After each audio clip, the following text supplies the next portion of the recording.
फसल बीमा योजना की, इसके अंदर में इतने लूप होल्स हैं, जैसा मैंने पहले कहा कि 30 दिन तो छोड़िए, आप 6 महीने के बाद भी आपको 5% की भी भरपाई आपको नहीं होगी। परंतु कांग्रेस इस बात के लिए वचनबद्ध है और ऐसा हो सकता है 30 दिनों के अंदर उसकी भरपाई हो सकती है यदि आपके पास में जियोपॉलिटिकल टैगिंग है।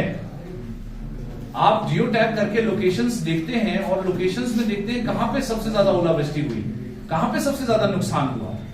मुझे लगता है इसको फास्ट ट्रैक करने की जरूरत है और 30 दिन के अंदर प्रधानमंत्री फसल बीमा योजना के अंतर्गत यदि किसी को नुकसान की भरपाई नहीं होती तो ये वही होगा जैसे भूख आज लगी और खाना मिला 10 दिन बाद। तो मैं समझता हूं इसको करने की आवश्यकता है और कांग्रेस ये कहती है कि ये 30 दिन में हो सकता है और मैं ये कहता हूं ये 30 से भी कम दिनों में हो सकता है। बस इसके लिए विल की जरूरत है, सरकार के पास विल होना चाहिए और मैं समझता हूं कि केंद्र सरकार के पास में विल की कमी है। कांग्रेस ने अभी तक अपने कैंडिडेट्स अनाउंस नहीं किए, तो क्या ये मान के चला जा सकता है कि जो फार्मर्स या फिर हम कहें जो बागवान और किसान हैं उनको रिप्रेजेंट करने वाले लीडर्स को मौका दिया जाएगा? जी देखिए, चुनाव जो है वो 7 चरण में होना है और मेरा ऐसा मानना है कि हम एक दल के रूप में और एक संगठन के रूप में लड़ रहे हैं। हम संगठित हैं उस गठबंधन में भी जिसमें हम लड़ रहे हैं और भारतीय जनता पार्टी जिस प्रकार से फटाफट अपने कैंडिडेट्स अनाउंस करती है उस प्रकार से कांग्रेस नहीं कर रही। उसका कारण एक ये भी है कि हम पूरे भारत देश को साथ लेके चल रहे हैं। हमने किसी क्षेत्रीय दल को भी पीछे नहीं रखा।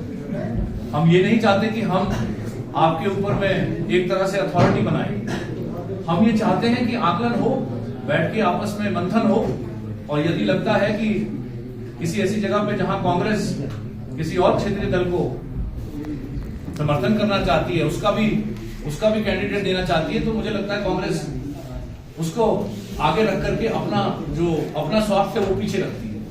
तो कांग्रेस एक ऐसी पार्टी है जो अपना स्वार्थ नहीं देखती और मुझे लगता है जल्दबाजी करने की आवश्यकता है नहीं। अभी 7 चरणों के चुनाव हैं और हिमाचल तो खैर 1 जून को आना है, परंतु फिर भी कुछ लिस्ट आपको जल्द ही आती हुई दिख जाएंगी और मुझे लगता है इससे ये बिल्कुल भी साबित नहीं होता कि कांग्रेस पार्टी बैकफुट पे है, बल्कि इससे ये साबित होता है कि हम डेमोक्रेसी को स्ट्रांग करने के लिए सबसे बात करना चाहते हैं इससे पहले कि टिकट के आवंटन हो, वो लिस्ट फाइनल लिस्ट बाहर निकले। क्वेश्चन ये है, डू यू एडवोकेट जो फार्मर्स हैं, जो फार्मर लीडर्स हैं, उनको रिप्रेजेंटेशन मिलना चाहिए? एक दूसरा जो कैंपेन बीजेपी की तरफ से अभी शुरू हुई है, आपके पास अभी तक कैंडिडेट्स अनाउंस नहीं है, क्या आपको लगता है जो फार्मर्स इशू हैं वो गौण हो गए, व्यक्ति स्पेसिफिक हो रहे?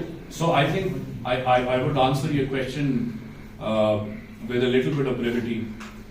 So if you talk about only the farmers in the farm country, leaders, farm leaders, right?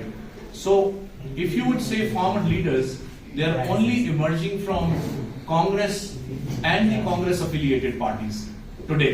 Yes, that is for sure.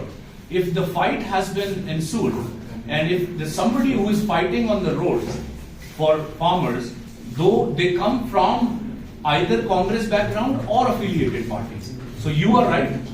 Congress is considering that wherever they have been dominated by the Kisan population, by the Kisan leadership, yes, the tickets will be given to people who come from those backgrounds, who have been fighting this war for quite some time. आपने देखा कि पिछले 3-4 सालों से किसानों की जो लड़ाई है वो कांग्रेस के ही नेता लड़ रहे हैं। भारतीय जनता पार्टी उसके विपरीत कार्य कर रही है। वो जो 3 कानून आए जिसने हजारों किसानों की जान भी गई, वो भी भारतीय जनता पार्टी के द्वारा हम पे थोपे गए और किसान सिर्फ और सिर्फ आज देखता है तो कांग्रेस को देखता है। और जो आपका प्रश्न है कि आने वाले समय में कुछ ऐसे किसान नेताओं को टिकट मिल सकता है, तो हाँ, आपकी बात सही है।